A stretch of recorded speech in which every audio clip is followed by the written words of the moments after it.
Típico penal de confinamiento. 82 presos comunes, 166 presos políticos de diferentes organizaciones, convertidos de hecho en rehenes del sistema para amedrentar al pueblo. Un comando unificado de las Fuerzas Armadas Revolucionarias, Ejército Revolucionario del Pueblo y Comando de Prisioneros de la organización Montoneros, apoyados desde el exterior, se amotina y luego de dominar 45 carceleros, toma el presidio. 25 guerrilleros, distribuidos en 2 vehículos y 3 taxis, se evaden en 2 tandas y ocupan militarmente el aeropuerto local. Lo cual significa que una serie de cuadros de las distintas organizaciones armadas, Montoneros, FARC, ERP, se van a reincorporar activamente a la lucha. Esto para nosotros ha sido todo un éxito entonces.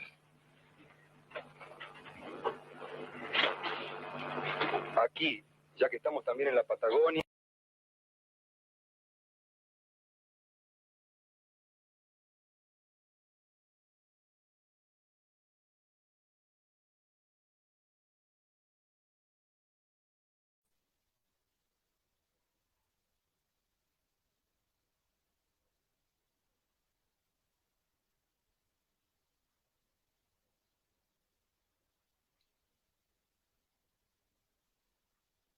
Bueno, parece que se cortó el video. A ver. Bueno. Bien, compañeros, compañeras, buenas tardes. Lo que estábamos viendo es una producción de Raimundo Gleiser, el director de Ni Olvido ni Perdón, del año 1972. Le damos la bienvenida, buenas tardes, hoy 22 de agosto, a 48 años de la fuga del penal de Rawson, desde este sitio virtual, ¿no?, de la Casa de la Memoria, Imprenta del Pueblo Roberto Matius, aquí en Córdoba Capital, en Barrio Observatorio. Hicimos esta convocatoria, compañeros y compañeras, para recordar al grupo humano que planeó y que plasmó la fuga del penal de Rawson. Como escuchábamos recién en el documental de Gleiser, hay que recordar que el plan de fuga estaba contemplado para que más de 100 compañeros y compañeras pudieran salir del penal. Un grupo humano de militantes, trabajadoras, trabajadores de la industria, del campo, obreros y obreras de las AFA, intelectuales, hijas e hijas del 69, del Cordobazo, del Rosareazo, del Tucumanazo, del Viborazo y de las muchas luchas que se organizaron desde el pueblo, ¿sí? Para contextualizar un poquito, para recordar que veníamos del golpe militar del 66, que se encontraba en el gobierno del general Lanusse desde el 26 de marzo del 72, bajo la doctrina de seguridad nacional, que fue el sostén ideológico para la persecución a las organizaciones políticas y sociales. En este marco es que varios dirigentes políticos y sociales son llevados a lo que son las cárceles que estaban pensadas y planeadas para alejarlas, tenerlos alejados de los lugares de influencia política, que son las de Rawson y en Resistencia en Chaco, a partir de marzo del 71. ¿Sí? La represión, el Partido de la Represión, lo que planeaba con esto era alejar a la dirigencia política y llevarlo a este penal que era la unidad número 6 de Rawson, considerada una de los penales de máxima seguridad más importantes del país, ¿sí? En condiciones de un aislamiento muy importante, ¿no? Tener en cuenta que se encuentra en una zona muy fría, alejada y rodeada por una base militar, por lo cual la fuerza y el componente humano fundamental de los compañeros y las compañeras para llevar adelante esta tarea. Hoy vamos a compartir la jornada, ¿sí?, con Manuel Gallero, que ha sido abogado de los compañeros presos políticos del penal de Rawson, director del diario El Mundo, a Cristina Salvarreza, militante del PRT, del ERP en los 70, militante expreso político y compañera fugada de la cárcel del Buen Pastor. Soledad Martínez, militante de Montoneros en los 70, compañera de René el Turco Aidar, sobreviviente de la masacre de Trelew. A José Aidar, hijo del Turco y hoy también militante social y político. Y Vasco Orzao Coa, militante del PRT en los 70, abogado de derechos humanos, militante de Venceremos, ¿sí? Por lo cual, en este orden que lo he ido presentando, ¿sí? Teníamos pensado que cada uno nos pudiera dar su relato. Yo creo que lo tenemos al compañero Manuel, que está con un problema en el audio, por lo cual les voy a pedir, quizás, Cristina, si vos me escuchas, que pudieras comenzar vos hasta ver si podemos solucionar el problema con Manuel, ¿sí? Con Cristina nos habíamos propuesto que nos contara estas continuidades entre la fuga del penal de Rawson y la fuga del Buen Pastor.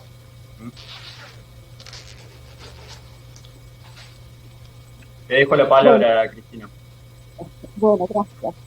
Claro, se organiza, se descompagina, porque yo quería tomar lo que contaba Manuel para hacer la comparación en Córdoba, pero no importa. Ponemos el peso, por siempre, a las dificultades.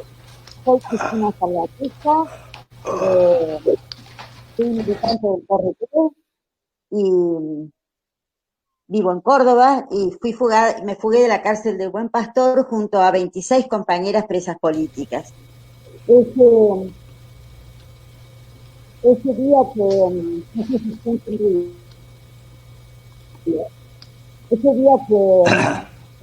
Avísenme cuando puedo empezar a hablar. Cuando me toca. Ahora, Manuel, empezamos.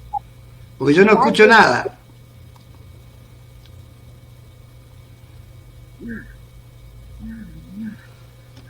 Digo que ustedes hablan, pero no escucho.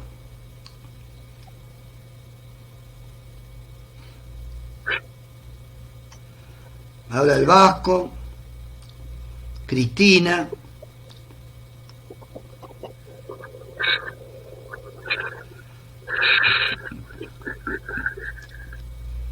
No sé si me está diciendo que empiece. Bueno, veo que Cristina me dice que empiece. Bueno, no sé si es así. El José me hace una seña. La verdad que estamos... estamos como... estamos más complicados que bueno, estamos complicados. Bueno, la verdad, compañeros, que para mí es realmente maravilloso, un honor compartir esta mesa con queridos compañeros como Cristina, María Soledad, el Vasco, el hijo del Turco, y los compañeros como Carly y otros que han hecho posible esta recuperación de la Casa de la Memoria. Bueno, ¿qué contarles de aquellos días? Han pasado 48 años. Recuerdo que en esos días previo al 15 de agosto que se inicia la fuga, nosotros nos habíamos reunido en Buenos Aires en un congreso de abogados convocados por la Asociación de Abogados de Buenos Aires, la gremial, la famosa gremial. Nos habíamos reunido para analizar, digamos, cómo íbamos a hacer, cómo unificar las defensas de los presos políticos.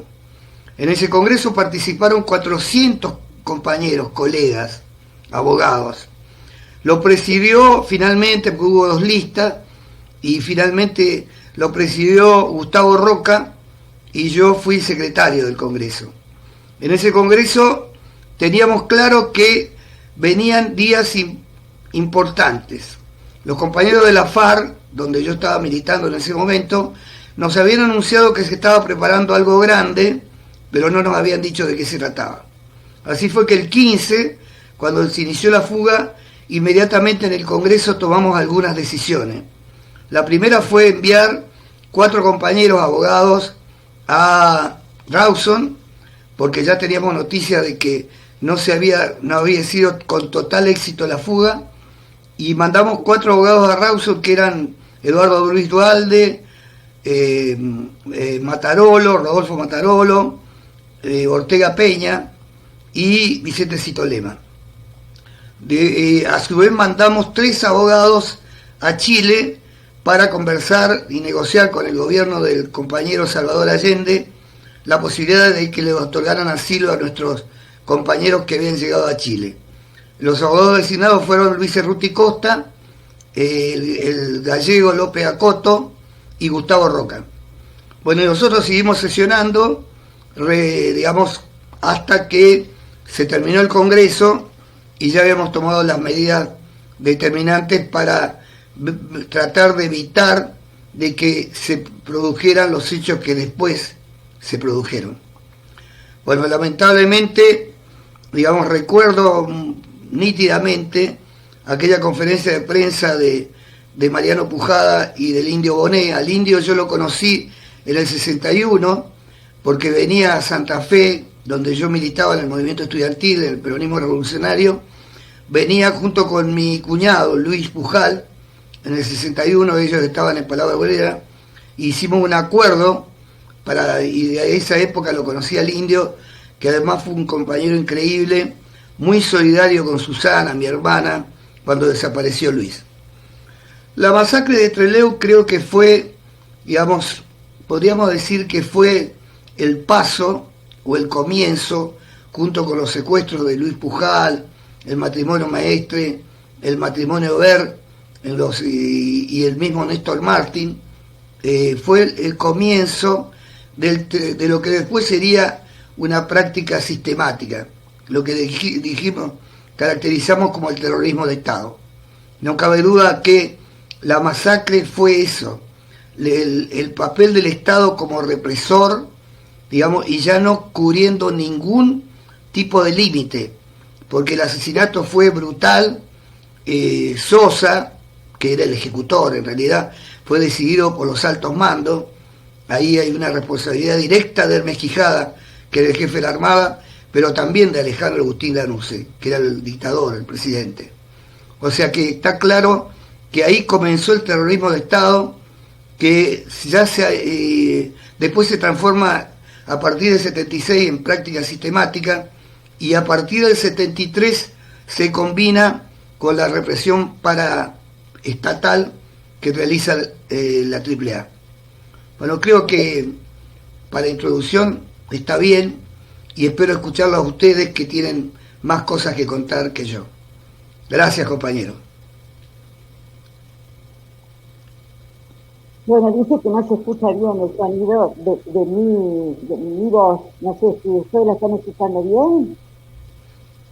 Nos dicen más o menos, Cris. Capaz acércate un poco más al micro, perdón. No sé, ahí lo hablo, no sé dónde tengo que hablar. A ver, ahí está bien.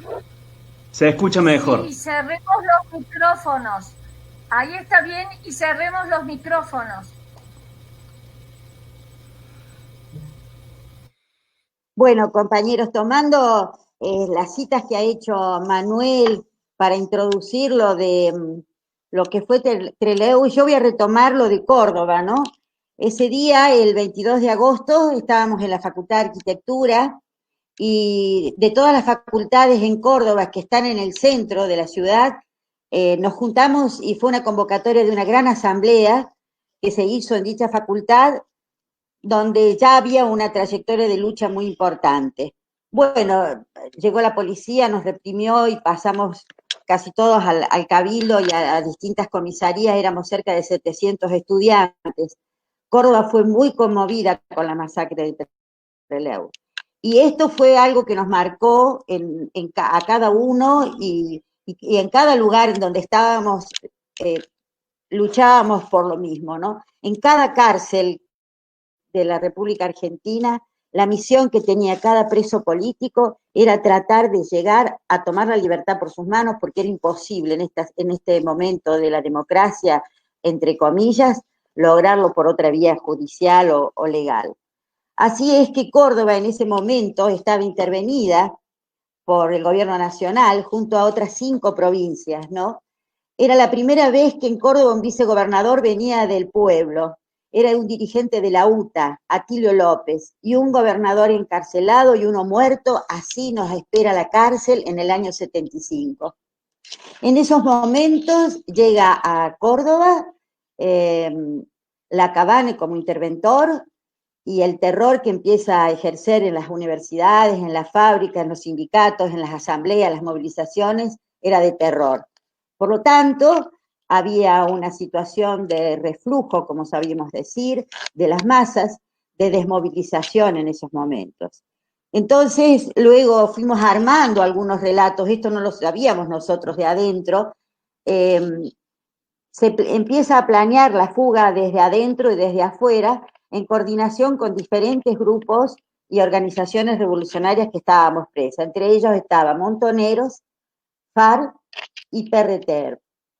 Lo que decía Manuel me recuerda a la misma acción que se hizo al mes de la fuga del Buen Pastor en Rosario. La FARC se incorpora al PRT.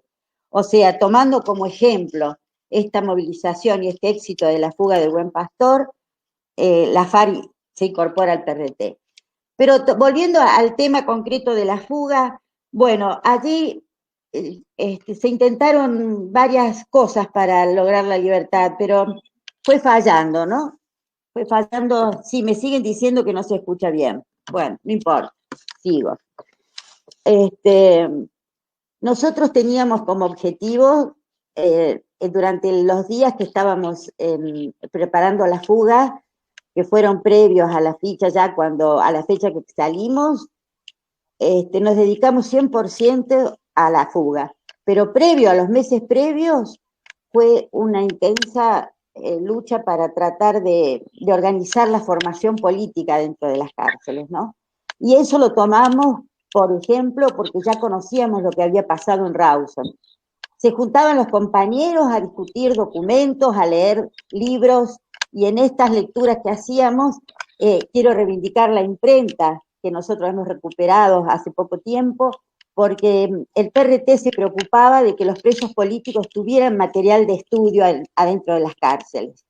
Y venía una publicación muy pequeñita, que ahora hace poco me enteré que quien la hacía con mucho amor en la imprenta que hemos recuperado era Matilde. Ella era la encargada de hacer la publicación para las presas políticas, para todos los presos, pero el que nos llegaba a nosotros en Córdoba la hacía especialmente ella con mucha responsabilidad y amor. Era un papel muy finito, tipo finlandés, escrito de los dos lados, con las editoriales y artículos importantes que hacían a nuestra formación. También llegaban otros tipos de materiales, gracias a la relación que habíamos tenido con las presas políticas, sociales del penal. Bueno, en toda esta situación vamos avanzando y se juntan las organizaciones con Tosco y otros dirigentes de Córdoba, y se planea, dado el estado de reflujo de las masas que había en ese momento, a organizar alguna acción que levantara el estado de ánimo de las masas. Entonces, los compañeros aportan que estaba en vista una posible fuga de las mujeres de las presas políticas del Buen Pastor.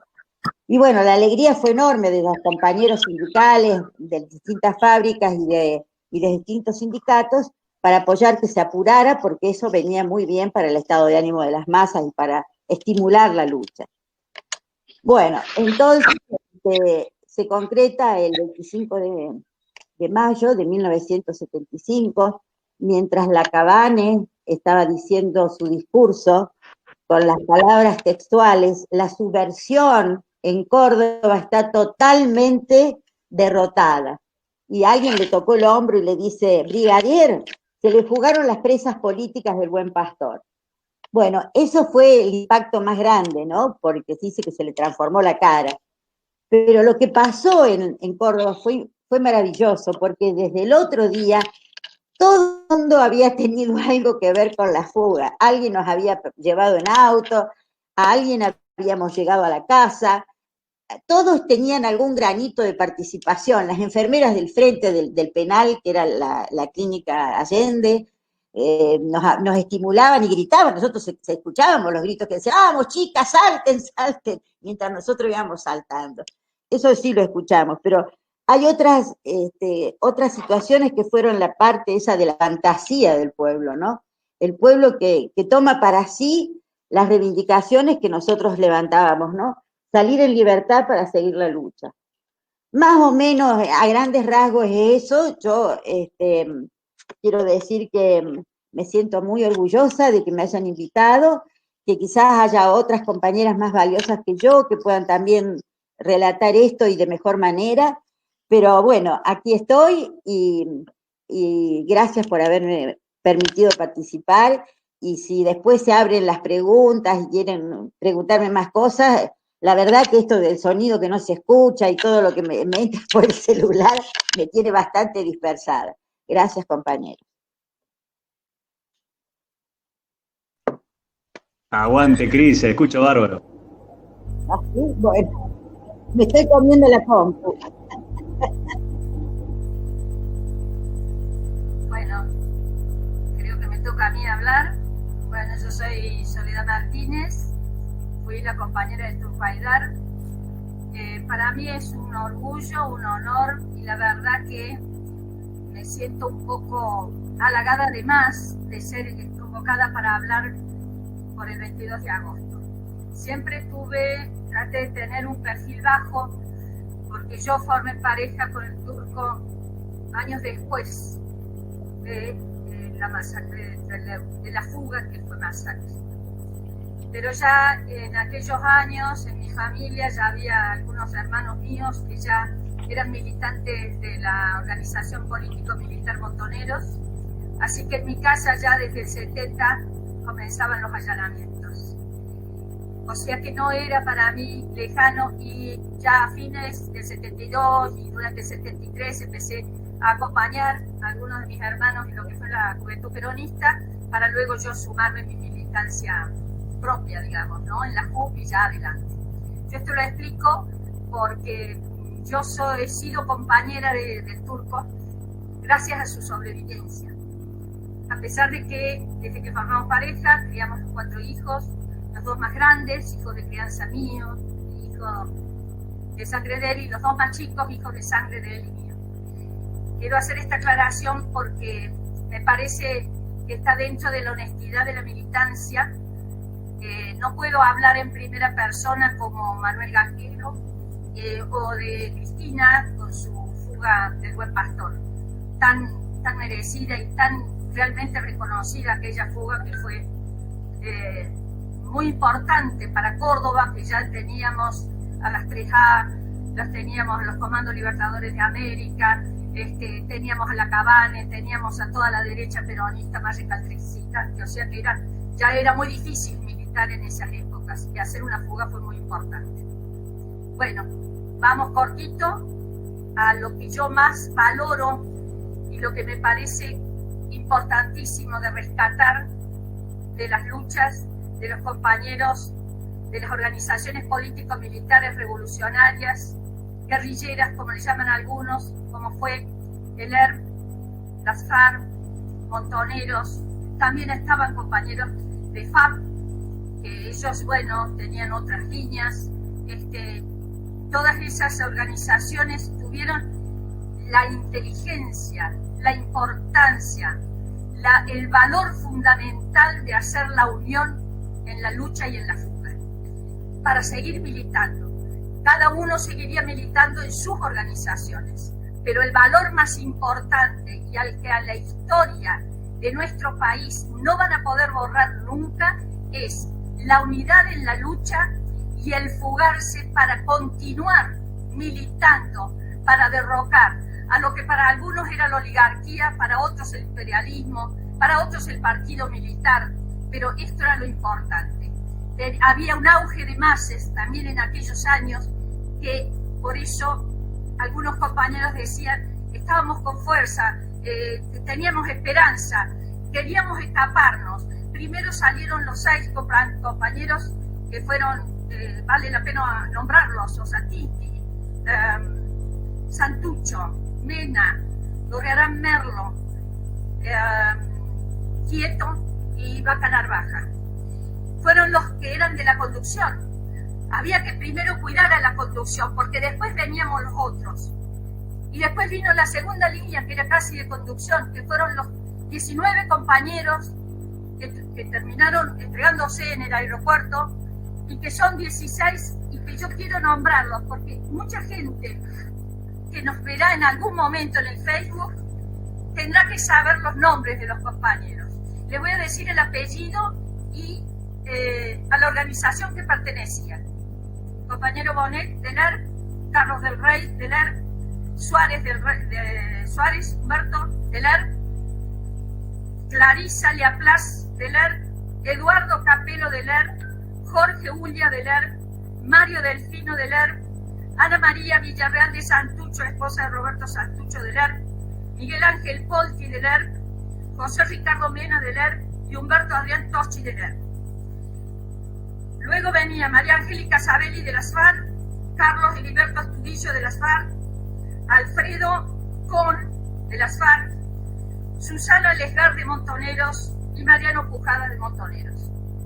Ellos fueron los que fueron fusilados y rematados y muertos.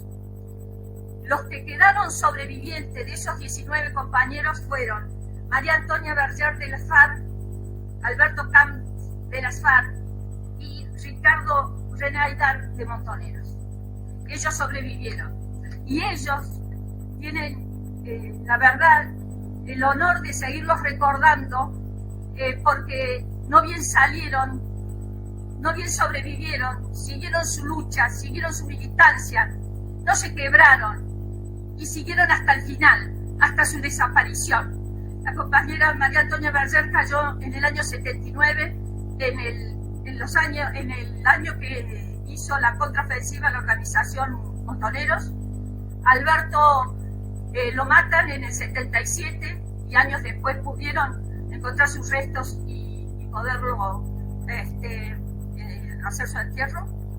Y el Turco, que fue el último, que cae en realidad a fines de noviembre, principios de diciembre, no sabemos, entre el 29 y el 2 de diciembre, 29 de noviembre del año 1982, a menos de un año de la vuelta a la democracia. Y con esto quiero valorar fundamentalmente, no me quiero pasar del tiempo, discúlpenme, pero para mí es fundamental y es un orgullo tener a mi compañero y marido, que fue padre de mis hijos, que no fui casada porque vivimos en la clandestinidad los casi 4 años que estuvimos juntos, y peleamos y luchamos y entramos al país clandestinamente y hicimos una vida clandestina hasta que él entra al país y cae. El orgullo que tenemos que tener de nuestros héroes, son nuestros héroes de la resistencia. Para nosotros una resistencia peronista y montonera, pero para los otros compañeros será resistencia contra el imperialismo, será la resistencia por una patria socialista, que nosotros también planteamos la patria socialista. Pero esto no se puede dejar de reconocer y valorar, porque además, pasando los años, hemos podido irlos recordando. A mis cuñadas que desaparecen en el 77, hermanas del Turco, Adrián y Mirta, y el Turco que desaparece en el 82, hemos podido reivindicarlo después de 20 años. Y tuvimos que pelear mucho para poder reivindicarlos con su identidad política, porque en los primeros años de democracia no nos permitían reconocerlos con su identidad política. Le dejo la otra parte a mi hijo José Ángel. Gracias. Bueno, buenas noches, buenas tardes. Gracias, Soledad. La verdad que estas cuestiones generan mucha emoción.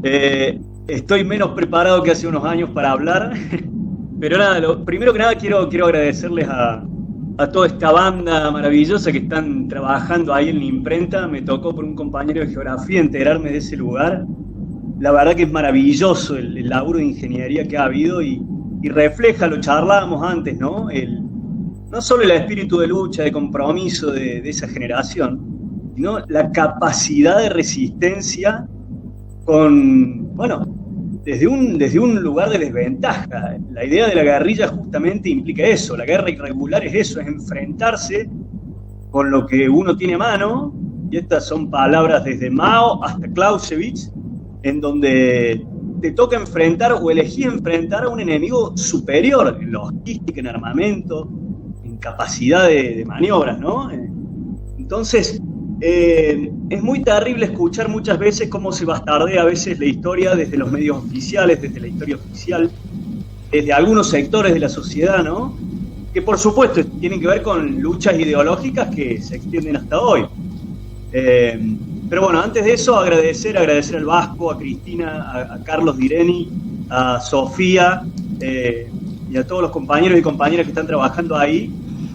Y de mi parte agradecer fundamentalmente a Soledad Martínez, que además de ser mi madre, de alguna manera ella nos transmitió a los hijos del Turco, fundamentalmente a los dos más chicos que no tuvimos oportunidad de conocer la historia o de vivirla o de sufrirla, como tal vez nuestros dos hermanos más grandes sí les tocó, y poder escuchar, por supuesto, su verdad, la verdad de ella, de su familia, de sus compañeros y compañeras, y en ese sentido yo me siento uno de los hijas privilegiados, ¿no? Porque otros hijos e hijas les tocó padecer los enfrentamientos, así como hablamos desde nuestra ideología, desde esta guerra civil intermitente que hay en la Argentina desde que existimos como país, también había terribles enfrentamientos internos hacia adentro de las familias.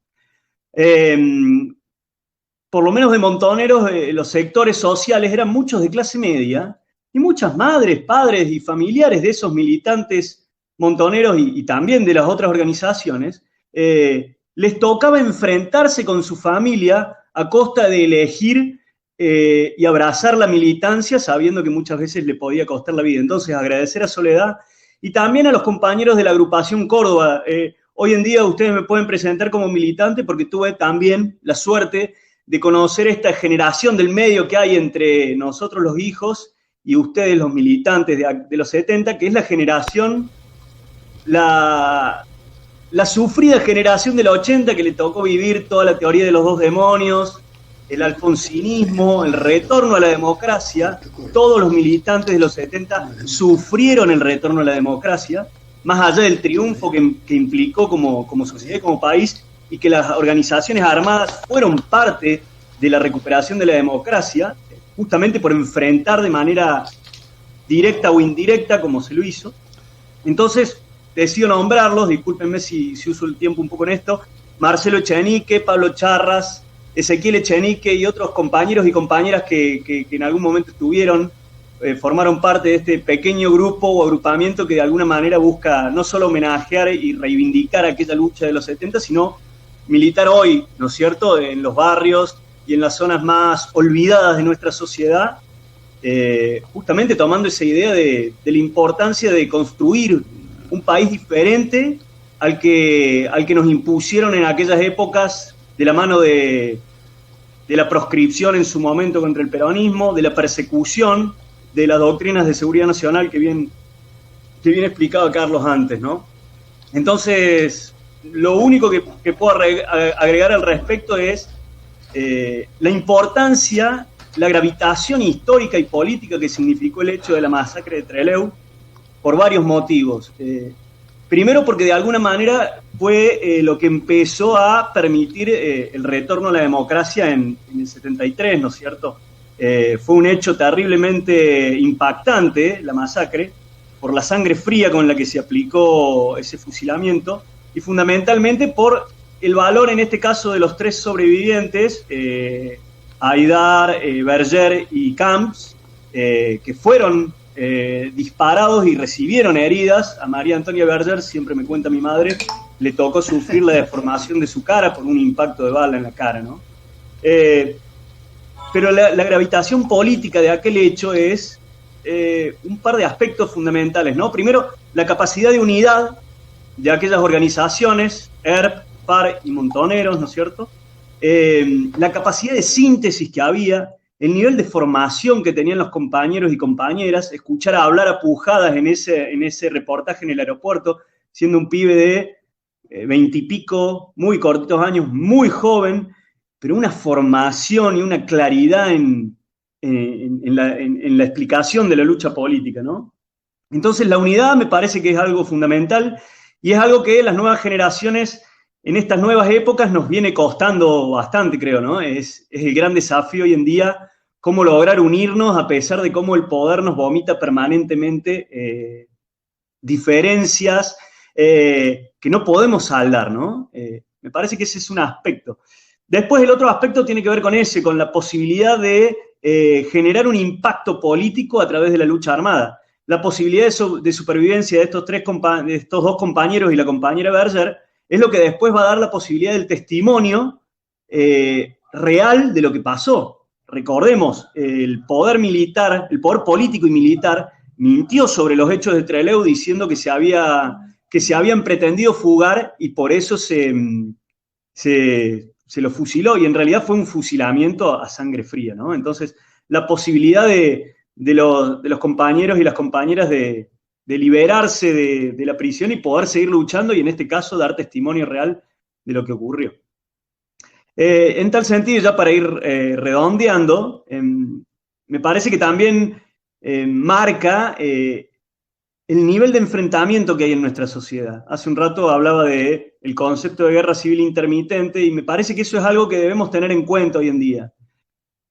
¿Y dónde está la construcción político-ideológica de hoy, no? También hablábamos antes la importancia de las nuevas luchas que hay. Ahora, me parece que estas nuevas luchas que tenemos, que vamos llevando adelante estas nuevas generaciones, tenemos que encontrar la forma de sintetizarlas y lograr ciertos acuerdos que nos sirvan para retomar esas banderas de lucha, ¿no? Más allá de las distinciones y las diversidades ideológicas, ¿no? ¿Qué modelo de país queremos? ¿Qué modelo de sociedad? ¿Qué modelo de producción? ¿Qué modelo de consumo? ¿Qué modelo de seres humanos queremos? Eso está en disputa hoy en día, en buena hora que así lo está. Pero bueno, me parece que es hora de encontrar la forma de enfrentar al poder de una manera más efectiva, ¿no? Bueno, me parece que ese es un desafío que nos queda para adelante a varios y a varias y ojalá tengamos la claridad y podamos continuar aquella llama revolucionaria que encendieron los compañeros y compañeras a mediados del siglo XX y que también tenía que ver con un montón de otras conexiones y realidades globales, planetarias y continentales. Fundamental recordar este hecho porque además fue el preludio y también de alguna manera marca la incapacidad de los sectores poderosos de combatir de una manera honesta o de una manera genuina, sin hacer trampa. Por eso también se habla de los 70 como una guerra sucia, ¿no? El concepto de guerra a muchos compañeros y compañeras no les termina de cerrar, pero me parece que tenemos que dimensionar el nivel de enfrentamiento que hubo para saber lo que ocurrió y que muchas de esas disputas, de esos conflictos siguen en juego, ¿no? Bueno, es un poco, me parece que después podemos seguir la charla y más importante es escuchar a estos viejos y estas viejas sobrevivientes de aquella guerra que tantas sabidurías y aprendizajes nos han regalado, ¿no? Muchas gracias.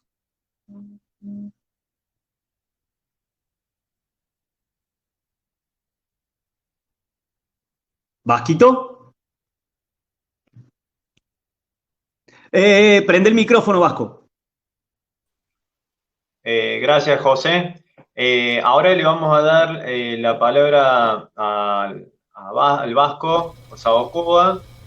Queríamos aprovechar, porque bueno, estamos viendo que tenemos cerca de 200 personas ahí que están conectadas y que están escribiendo al Facebook. Nosotros no lo estamos pudiendo ver desde acá, pero les agradecemos que se hayan conectado, que nos estén siguiendo y que están dejando algunos mensajes ahí.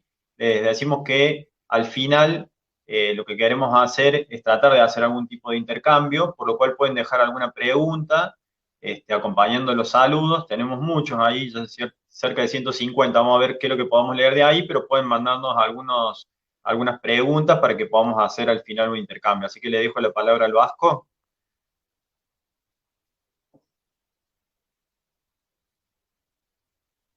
El micrófono, Vasco.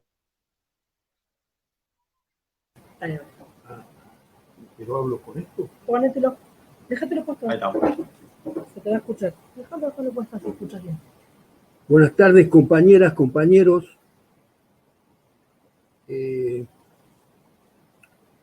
Para nosotros siempre los 22 de agosto es un día muy, muy especial,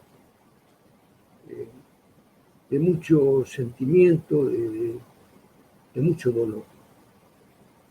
Pero en realidad casi todo agosto es así. Yo quiero también acá rendir homenaje, la memoria, el recuerdo a los compañeros que el 11 de agosto cayeron en el copamiento que hizo la Compañía de Decididos de Córdoba en Villa María. Y quiero recordar los nombres, porque allí cayó José Luis Buscarol, nuestro querido Chanchón, médico, Ibar Brolo y también nuestro hermano César Argañarás.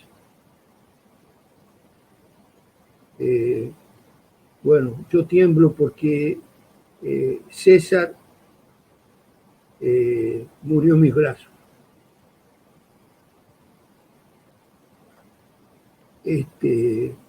En medio de un combate muy, muy fuerte, César estaba cerca mío, fue acribillado.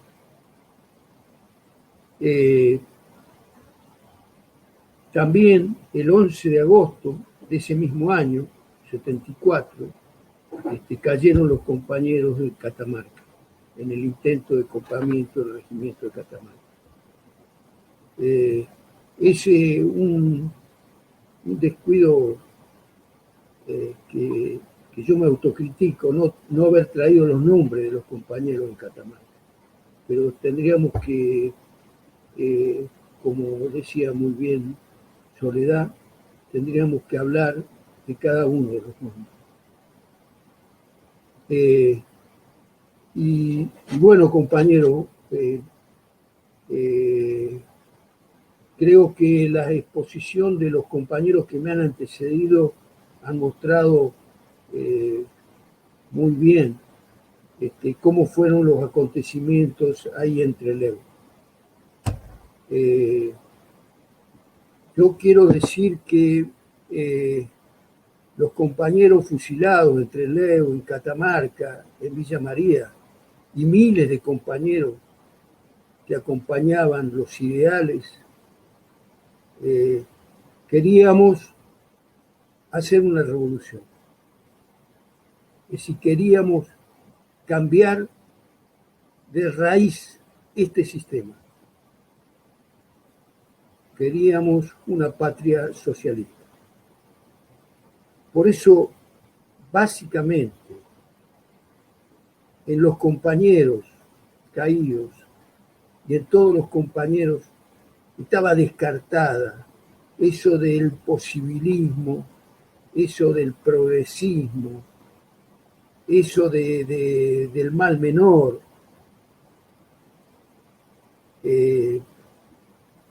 La convicción era que había que cambiar de raíz el sistema. Y eso me parece a mí que es una enseñanza muy grande para la continuidad de las luchas que están andando en América Latina y en el mundo. Ante una crisis, ante un colapso, más que crisis, un colapso del sistema inhumano, absolutamente inhumano, que es el capitalismo. El camino de los compañeros de Trelew, de Villa María, de Catamarca, se está mostrando en su continuidad en las luchas de los pueblos originarios de Bolivia, en las luchas de los pueblos Aymara, Quichua, y 40 etnias más que han decidido la necesidad de destruir el Estado y de formar el autogobierno. Y eso mismo se está dando en el pueblo mapuche, en el Gualmapu. Y eso se está dando en muchos otros lados. Las luchas en Perú, de los pueblos originarios peruanos, de los mineros peruanos, de los campesinos peruanos, la lucha de los presos en el Perú, que hace más de 30 años que están presos. Pero este es el camino que ha empezado a andar América Latina. Y es un internacionalismo de nuestra patria grande, pero también de Palestina, también de otros muchos pueblos. Y es que nos obligan a la revolución. Ya no es posible este aplastamiento que el sistema está haciendo a todos. Nos obligan a la revolución, nos llevan a la revolución. Los comunicados de los pueblos originarios ya hablan de que hay que apelar a toda la forma de lucha. A toda la forma de lucha. Y nuestros compañeros tomaron las armas. Sí, tomaron las armas. No porque fuéramos violentos, sino porque nos obligaron a tomar las armas. Y tomamos las armas con la decisión de incluso dar la vida, como la dieron los compañeros. Y de ahí surge otro tema para el cual lo de Trelew, lo de Villa María, lo de Catamarca, tiene una profunda vigencia y continuidad, la unidad. La unidad de las organizaciones revolucionarias, la unidad de las luchas, de los movimientos populares que luchan. Y es que, compañeros, cuando se plantea la necesidad de la lucha y de dar la vida por la lucha, somos hermanos. Y esa unidad se siente como la sentíamos en aquellos tiempos, en el alma, se siente en los sentimientos, se siente en la piel. No importaba que fuera de otra organización, era un compañero que jugaba la vida por el mismo ideal, por cambiar de raíz este país. Y cuando venía a mi casa un compañero perseguido, para él era el mejor plato de comida, para él era la mejor cama, para él era la mejor ropa.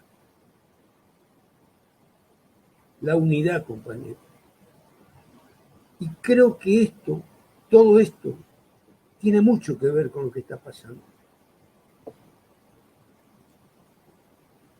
Estamos saliendo de una crisis capitalista y de una crisis sanitaria que va a agudizar profundamente el conflicto social. Ya no hay dudas y ya es cosa sabida de que la crisis y el colapso del sistema va a ser terrible. Ya hay más del 60% de los niños en situación de pobreza, o sea, en situación de carencia. Son miles y miles y miles los puestos de trabajo que se han caído. ¿Y qué van a hacer nuestros hermanos sin trabajo? Por eso, la necesidad de la unidad, que se está logrando, compañeros y compañeras, se está logrando. Se está logrando en lo colectivo, el movimiento de mujeres, está logrando la unidad, Y el movimiento de mujeres está presente hoy en las docentes que luchan por su salario, por sus condiciones de trabajo y de vida, en las enfermeras que están dejando su vida. El 70% del personal de salud son mujeres, en las compañeras piqueteras que están organizando y salvando la comida para nuestro pueblo. Las mujeres son hoy la vanguardia de la revolución. Y hay que cambiar este sistema. La semana pasada acá en Córdoba tuvimos en un día 2 casos de gatillo fácil. 2 casos de gatillo fácil. Y en cada día tenemos un caso de gatillo fácil.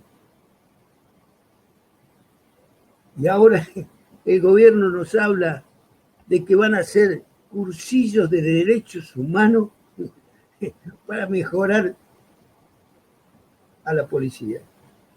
Se dan cuenta que no tiene sentido, que es una burla. No nos queda otra que destruir este aparato de genocidio que es la policía. Y para eso hay que cambiar el sistema. Y para eso hay que cambiar el Estado.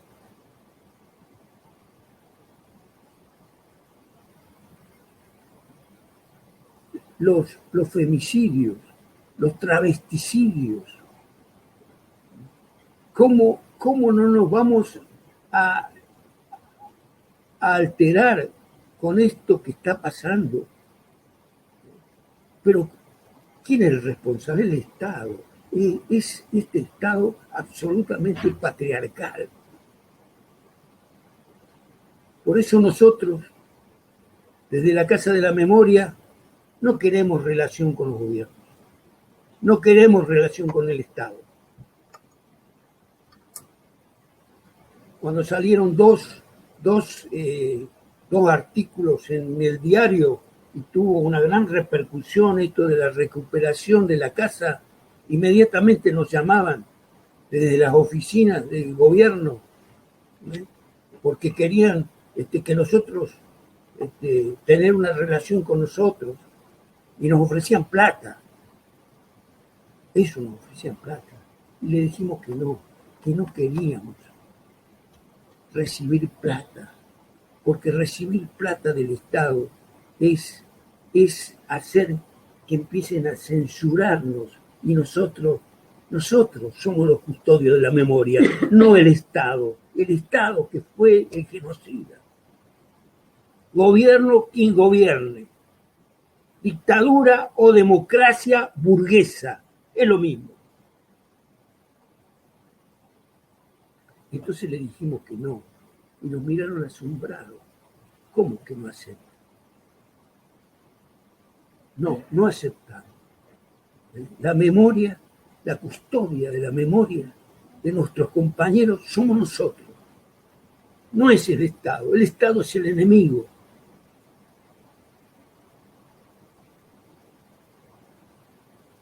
Por eso, compañeros, nosotros también en este día saludamos a todos los presos políticos. El año pasado estuve en el Perú visitando a las compañeras y los compañeros presos desde hace 30 años. 30 años presos y presas. Extraordinarios y extraordinarias compañeras, estudiando, produciendo, elaborando, pero presas. Desde acá les digo que este camino que ha entrado a andar la América Latina las va a liberar. Con seguridad las va a liberar. Solidaridad a los presos de Chile. Solidaridad a los presos mapuches. Libertad a Facundo Molares.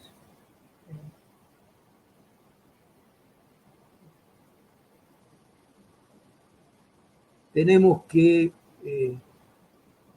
que seguir en la lucha, compañeros. Pero con este concepto de los compañeros de Trelew, de los compañeros de Villa María, de los compañeros de Catamarca. Hay que cambiar el sistema. Que no nos vengan con parches, que no nos vengan con reformismo, que no nos vengan con progresismo, que no nos vengan con cursitos de derechos humanos para la policía. Ese aparato represivo y todos los aparatos represivos hay que desarmarlo, desmantelarlo. Pero para eso hay que hacer la revolución. Pero yo creo que estamos avanzando.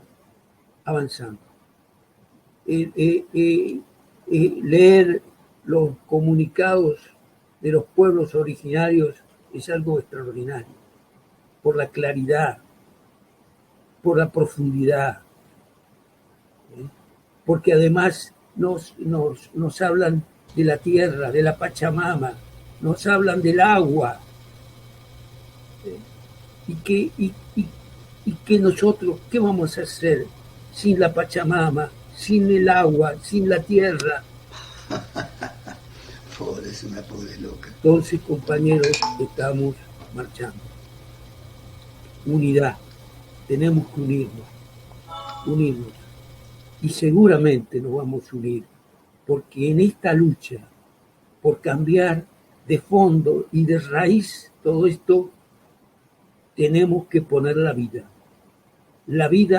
la militancia, las 24 horas, nuestros sueños, nuestras aspiraciones,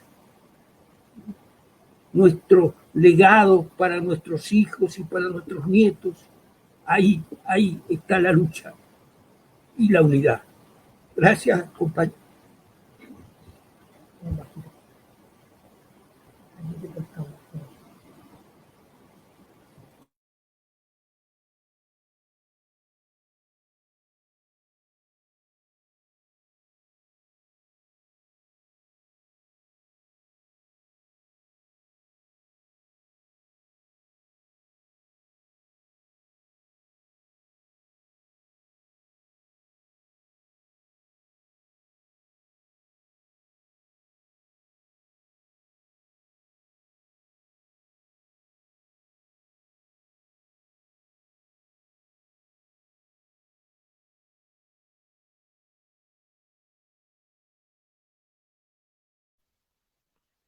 Muchas gracias, Vasco. Bueno, la verdad que es difícil retomar la palabra en este momento, pero bueno, la idea es que tenemos unos minutos para ver si alguna de las compañeras o algunos de los compañeros, también lo invitaba recién a Manuel, que no nos está pudiendo escuchar, pero tenemos comunicación con él para hacer algún tipo de cierre o intercambio después de las intervenciones. Así es que si acá nos han llegado algunos mensajes de compañeras y compañeras saludando a cada una de las intervenciones. Así es que les dejo unos minutitos si hay alguno que quiere intervenir, compañero.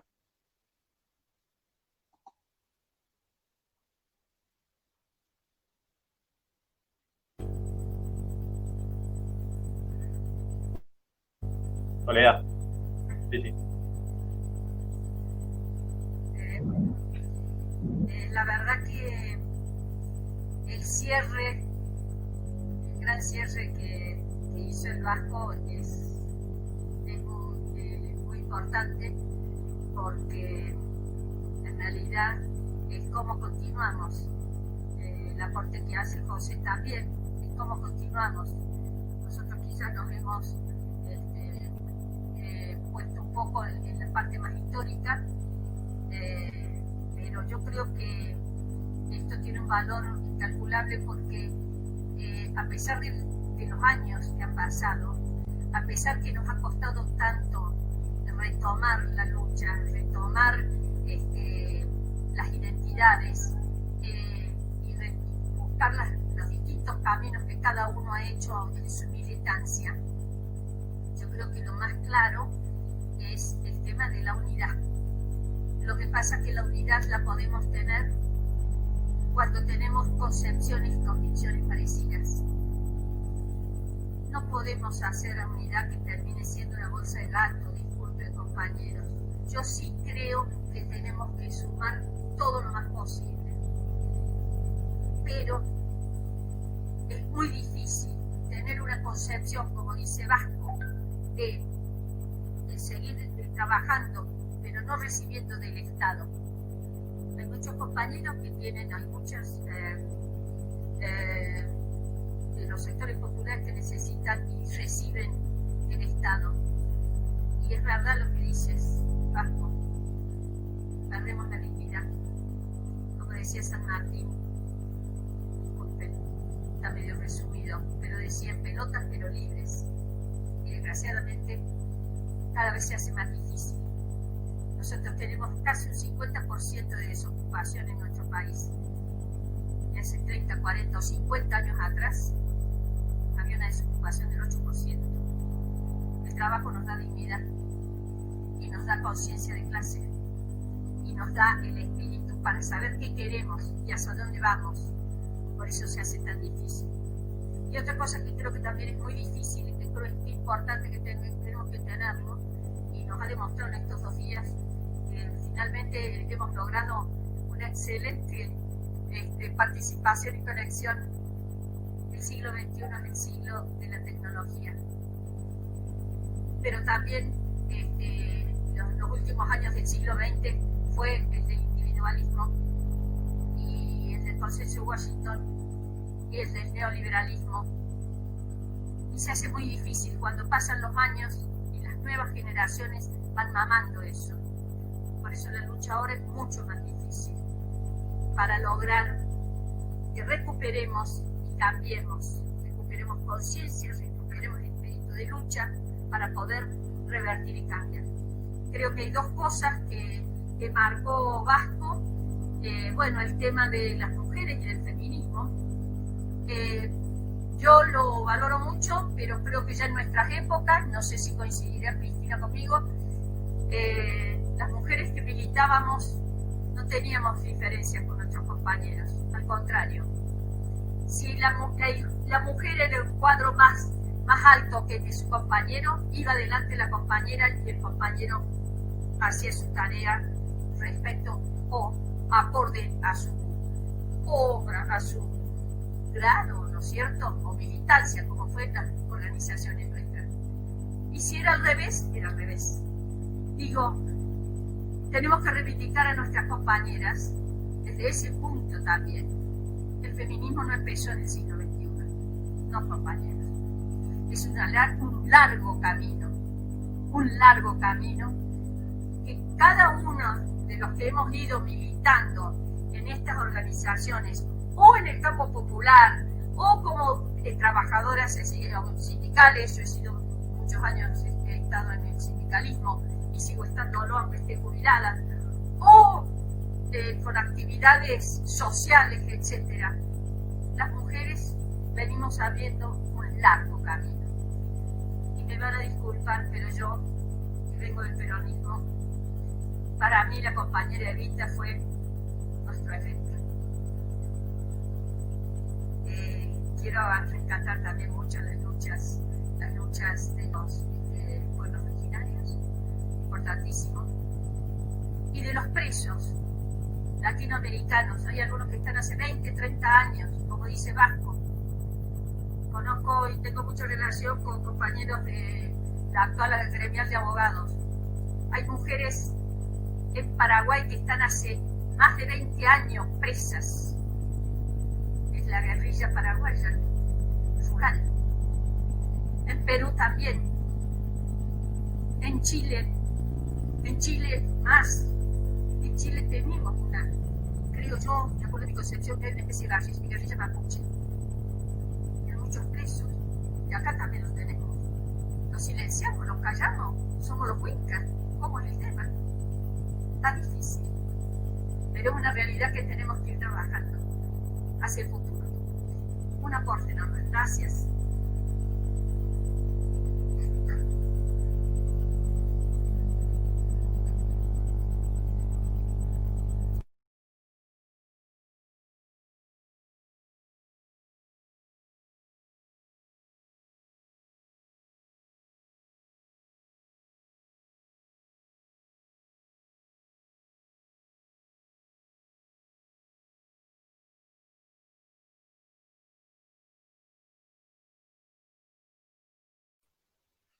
Gracias, Soledad. No sé si hay alguna de las compañeras o compañeros que quiera intervenir. Bueno, Manuel ahí que está leyendo los comentarios, nos está siguiendo a través de la página. Cristina o José, si hay alguno que quiera decir algo para que vamos cerrando. Bueno, nada, reiterar el saludo, el agradecimiento y decir, reivindicar todas las reflexiones del Vasco, ¿no? Cómo las luchas de hoy hay que profundizarlas y continuarlas, rescatar las que están y encontrar los puntos de unión, ¿no? Me parece que más allá de las luchas que hay, perdón, y acá me pongo mucho más actual, pero durante la cuarentena, ¿cuántas marchas hubo, no? Marcha de choferes, marcha de taxistas, marcha de médicos, marcha de los rapis, marcha de los jubilados y las jubiladas, etcétera, ¿no? Y más allá de todas las luchas que hay, ¿por qué no hay una gran marcha donde estén todas esas reivindicaciones planteadas, ¿no? Me parece que esa sectorización y fragmentación es lo que, desde mi punto de vista, es lo que faltaría tratar de aunar, ¿no? Y ahí es donde creo que la capacidad de síntesis y de unidad que se desarrollaron en esas épocas, todavía tenemos algunas cosas para seguir avanzando, ¿no? Estamos en un camino de reivindicaciones, de nuevas formas de revolución, de nuevas formas, de nuevas transformaciones, pero me parece que nos falta esa capacidad de empatía entre algunas de las luchas, ¿no? Pero bueno, solo como una pequeña reflexión y nada, agradecer y decir que es un orgullo estar a la par de compañeros y compañeras con tanta historia y tantos laureles bien ganados a costa de su esfuerzo y sacrificio, ¿no? En la lucha por un país, más que por un país, por una sociedad diferente, ¿no? Ahí el Vasco hablaba de destruir el Estado. Desde el peronismo no hablamos necesariamente de destruir el Estado, sino tal vez construir otro Estado. Pero me parece que esas son diferencias que están mucho más saldadas en otros aspectos y hay otras cuestiones que es importante profundizar. Estado o no Estado, sin dudas hay poderosos y poderosas que nos merecen nuestra atención, y esto tomo una frase de un amigo, lo voy a nombrar porque me parece un historiador muy interesante, Damián Santa. Nosotros a veces nos olvidamos de que esos poderosos y poderosas que están por arriba nuestro están todo el tiempo pensando en nosotros. Todo el tiempo lo que hacemos y lo que dejamos de hacer. Y en ese sentido tenemos que estar a la altura de las circunstancias para saber qué están pensando ellos y ellas, para saber qué capacidad de respuesta podemos llegar a tener, ¿no? Así que, nada, de vuelta a reiterar el agradecimiento y el enorme placer de tener un pedacito de voz aquí. Y un saludo a toda la gente que está escuchando, que la verdad es admirable. Se logran mayores convocatorias vía virtual que en reuniones. Es algo para desarrollar también, para aprovechar.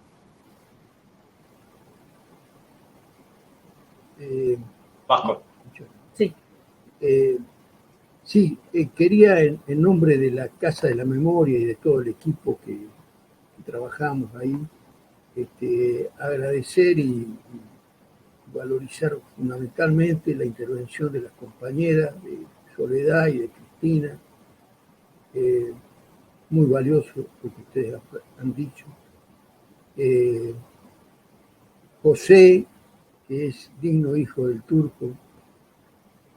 Y hacía mucho que no lo veía a Manuel, no sé si me está escuchando Manuel, pero hacía mucho que no lo veía a Manuel, pero quisiera transmitirle un fuerte abrazo.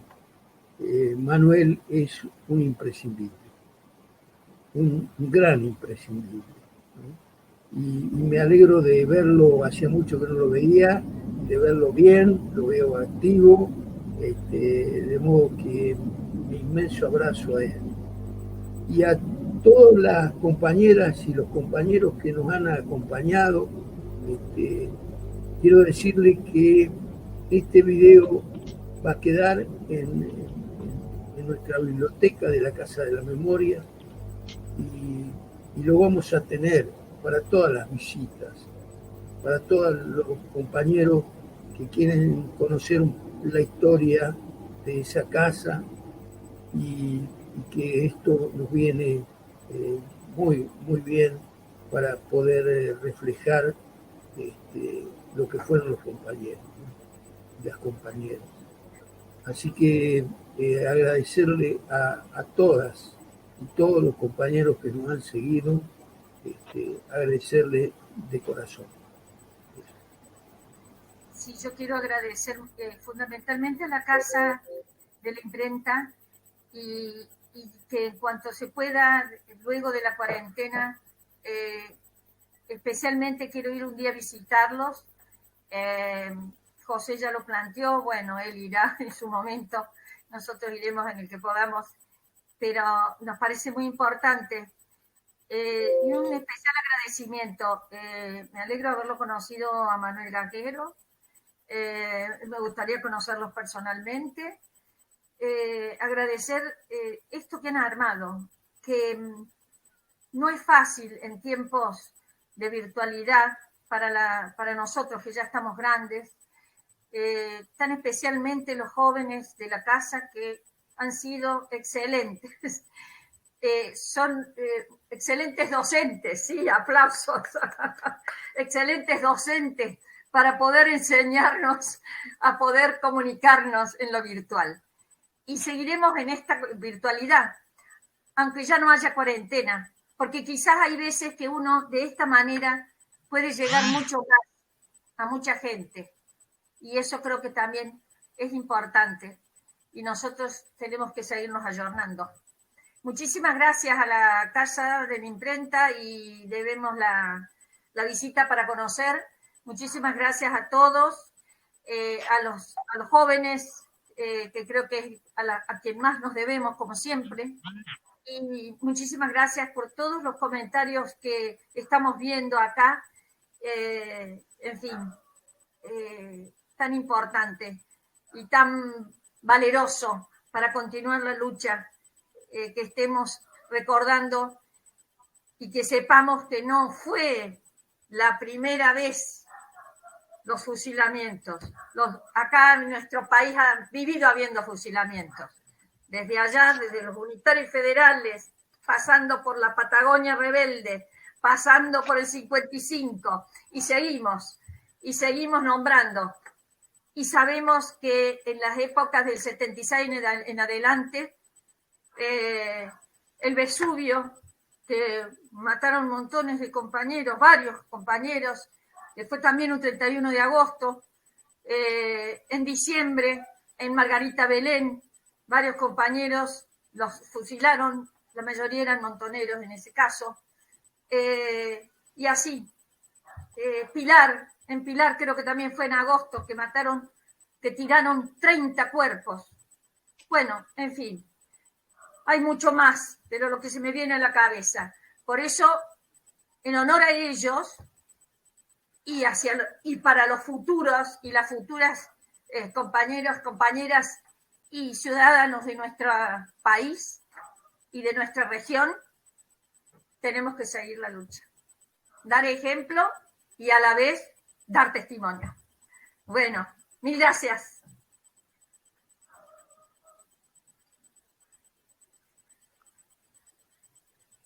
Muchas gracias, compañera. No sé si se puede escuchar, pero quería poner acá un audio. Gran abrazo para el Vasco, Cristina y todos los compañeros.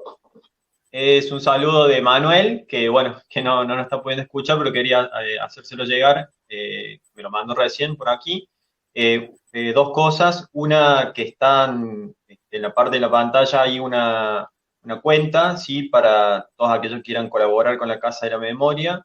Están los datos, ¿sí? Para que puedan hacerlo por allí.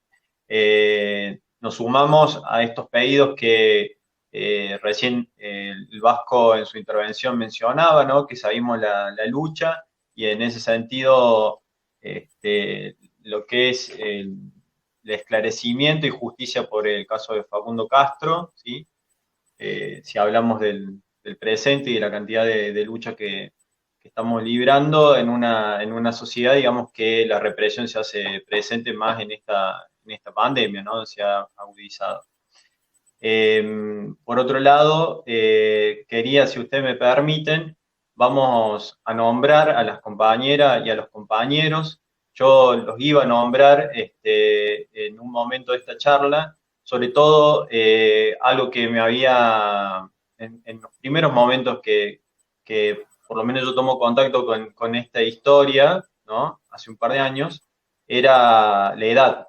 La edad para mí fue una de las formas de contacto, ¿no? con algo sorprendente, por lo menos desde donde yo lo leía, ¿no? Hablaba recién José, Mariano Pujada, 24 años, eran compañeros y compañeras de entre 21 y 28 años, salvo Lasallo, que tenía 36 años, pero compañeras y compañeras que... Era considerado un viejo.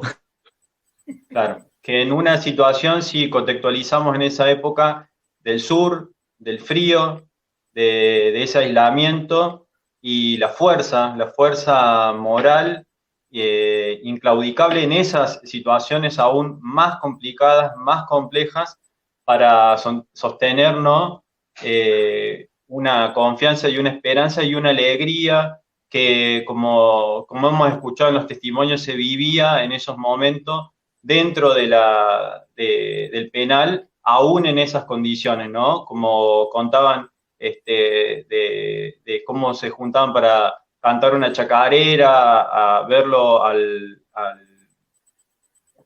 Robbie bailar, ¿no?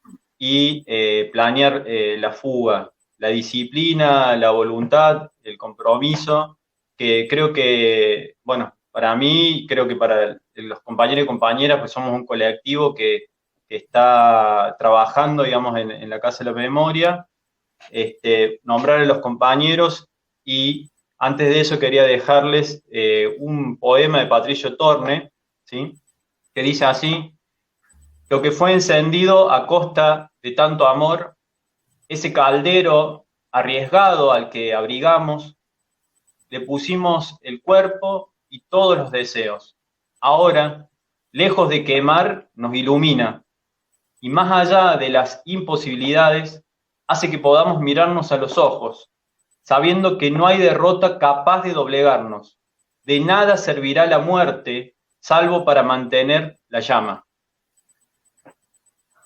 La compañera Susana Lesgard, de Montoneros, 22 años, Humberto Toschi, del PRT, ERP, 25 años, Rubén Bonet, 30 años, del PRT, ERP, María Angélica Sabelli, de FARC, 23 años, Humberto Suárez, del PRT, ERP, 25 años, Alfredo Con, de la FARC, 27 años, Mario Delfino, 29 años, PRT, ERP, Mariano Pujadas, de Montoneros, 24 años, Clarisa Lea Place, del PRT, ERP, 23 años, Alberto del Rey, PRT, ERP, 23 años, Ricardo Mena, del PRT, ERP, 21 años, Ana María Villarreal, PRT, ERP, 36 años, Carlos Astudillos, de la FARC, 28 años, Miguel Ángel Polti, 21 años, del PRT, ERP, Eduardo Capelo, del PRT, ERP, 24 años,